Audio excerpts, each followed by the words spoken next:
La reforma tributaria es un mecanismo definido a través de la Constitución política, mediante el cual el Congreso de la República define unos cambios que le permitan al Estado financiar su operación. En Colombia hace algunos días hubo unos cambios con respecto a la Ley 1943, es decir, las personas naturales que deben declarar renta en agosto y las jurídicas en abril será bajo la Ley 1943 y a partir del 1 de enero del 2020 entrará en vigencia la Ley 2010. Ya la Ley 1943 había definido lo que conocimos como rentas cedulares. Eso quiere decir que la persona natural que se ve obligada a presentar declaración de renta tiene que identificar cuáles son las fuentes de sus ingresos. Entonces estábamos en ese momento en la clasificación de 5 rentas cedulares y esa clasificación se limitó a 3 rentas cedulares. Otro beneficio para las personas naturales que ha generado, digamos, algún atractivo para ellas es la posibilidad de que van a existir 3 días para la devolución del IVA. Sin embargo, obviamente eso va a tener unas condiciones específicas sobre qué bienes pueden ser sujeto de devolución, hasta qué monto se puede hacer la devolución, los medios de pago que se deben efectuar para que proceda esa devolución y cómo llegaría directamente pues a la persona natural.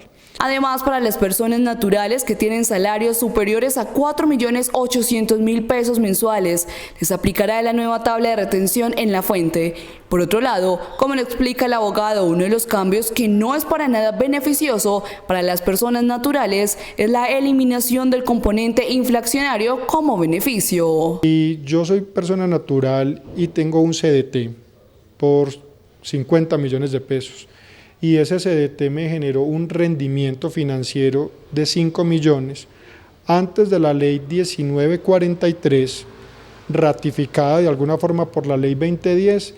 Yo podía de esos 5 millones que me generó de rendimiento financiero descontar lo que correspondía a componente inflacionario y mi base de impuestos se disminuía.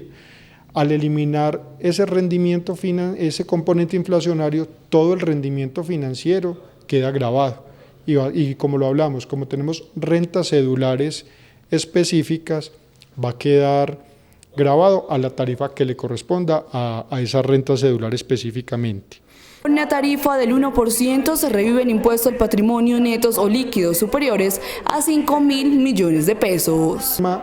Prolongó, o a través de la Ley 2010, prolongó un beneficio importante para las personas naturales y es el saneamiento patrimonial.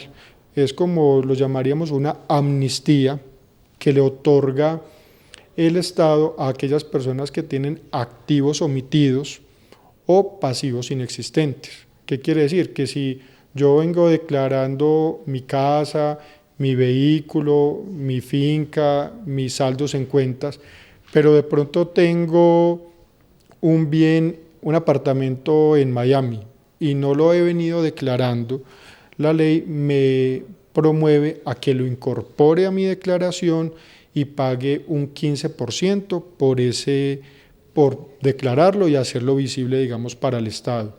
Si nos referimos a recursos económicos, digamos, yo tengo 50 millones de pesos en una cuenta en Panamá, y no los he declarado, la norma también me permite incluirlos en mi declaración y si los voy a repatriar a Colombia, ya esa tarifa del 15% se reduce al 7.5%.